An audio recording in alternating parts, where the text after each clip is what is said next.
রাসূল করিম সাল্লাল্লাহু আলাইহি ওয়াসাল্লামের বাণী আপনাদের সামনে পাঠ করেছিলাম। আল কাইয়িসু মান দানা নাফসাহু ওয়া আমিলা লিমা বাদাল মাউত। নবীজি বলেন, প্রকৃত বুদ্ধিমান ওই ব্যক্তি যে মান দানা নাফসাহু, যে নিজের মনকে পরিচয় করেছে,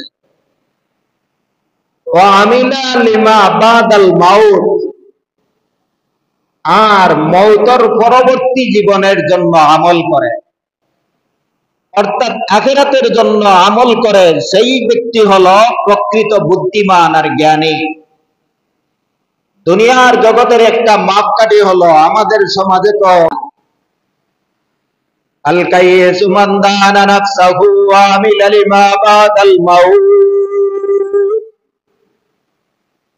নবীজি বলেন, বুদ্ধিমান ওই ব্যক্তি যে নিজেকে পরিচয় করেছে আর মওতের পরবর্তী আখিরাতের জীবনের জন্য আমল করেছে। ওয়াল আজিজু মান আতবা হাওয়াহু ওয়াল আজিজু মান আতবা নাফসাহু হাওয়াহা।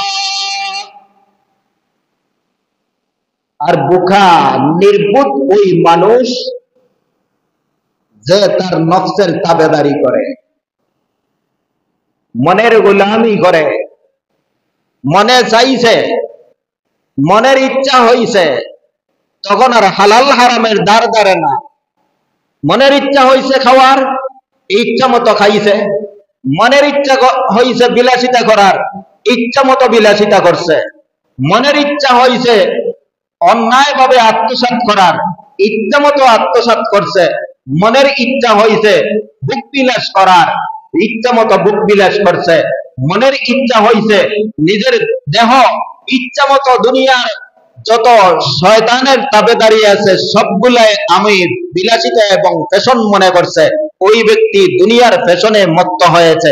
এই কারণে রাসূল করিম সাল্লাল্লাহু আলাইহি ওয়াসাল্লাম বলেন, দুনিয়ার জীবনে মনের ইচ্ছার স্বাধীন দ্বারা চলে ওই সমস্ত মানুষ হলো সবচাইতে বোকা। ওয়াল আজিজু মান আতবা নাফসাহু হাওয়াহা ওয়া তামান্না আলাল্লাহ।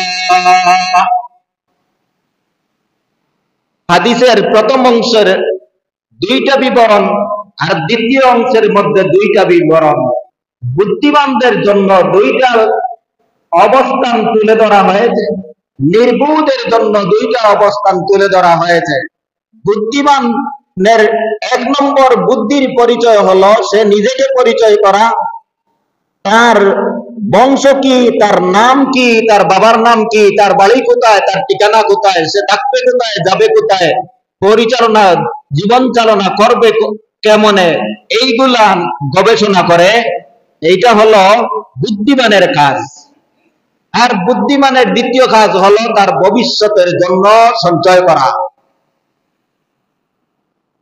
তার একটা উদাহরণ হলো, দুনিয়ার জীবনে এমন মানুষ আছে টাকা পয়সা উপার্জন করে, অনেক করে, যা উপার্জন করে সব বিলাইয়া শেষ করে। অনেক সময় আছে হিসাব নিকাশ ছাড়া চলার কারণে মাস পুরার পরে সে অভাবী হয়ে যায়, ঋণগ্রস্ত হয়ে যায়। সে যে মাস শেষে ঋণগ্রস্ত হয়, বছর শেষে আবার ঋণগ্রস্ত হয়, তার মূল কারণটা হলো তার যে পর্যন্ত আয় এবং ইনকাম আছে সে ইনকাম অনুযায়ী ব্যয় করে নাই, হিসাব করে নাই, বিনা হিসাবে ইচ্ছা মতো চলাফেরা করছে, যার কারণে মাস শেষে সে ঋণগ্রস্ত। আরো এক ব্যক্তি আছে, সে যে পরিমাণ ইনকাম করে, পৃথিবীর মানুষের ইনকামের কোনো ঠিকানা নাই। বর্তমান যুগে এমনও মানুষ আছে যারা 5 লক্ষ, 10 লক্ষ, 20 লক্ষ টাকা পর্যন্ত মাসে রুজি করে।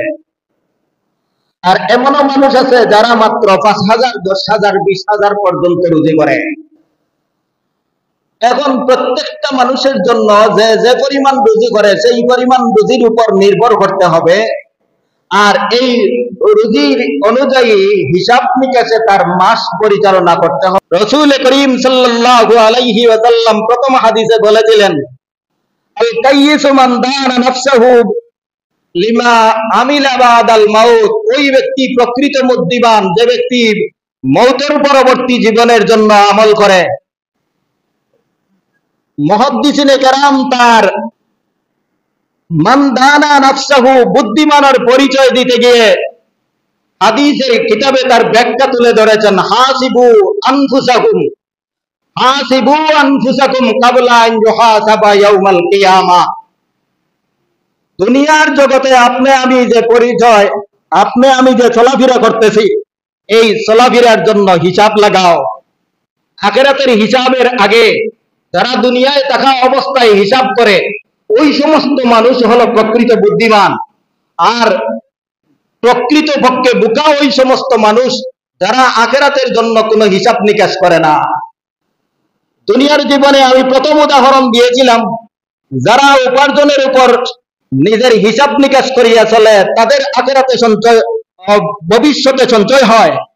ঠিক তদ্রূপ ভাবে দুনিয়ার জীবনটাকে যারা হিসাব নিকাশ করে যে আজকের দিনে আমি কতটুকু নেক আমল করলাম, আর কোন আমলটা আমার কতটুকু আল্লাহর দরবারে মকবুল, আমি কতটুকু মানুষের উপরে মিথ্যা অপবাদ দিলাম, আমি কতটুকু এক মানুষের মাল আত্মসাৎ করলাম, আমি কোন শব্দের মাধ্যমে গালি দিয়ে মানুষকে কষ্ট দিলাম, আমি কোন মানুষের উপর মারধর করলাম, আমি কোন মানুষকে হত্যা করার জন্য ইশারা ইঙ্গিত করে দায়ী হলাম, এই সব হিসাব যদি দুনিয়ার জীবনে না থাকে, তাহলে কাল কিয়ামতের দিন আমল নিয়েও পার পাওয়া যাবে না।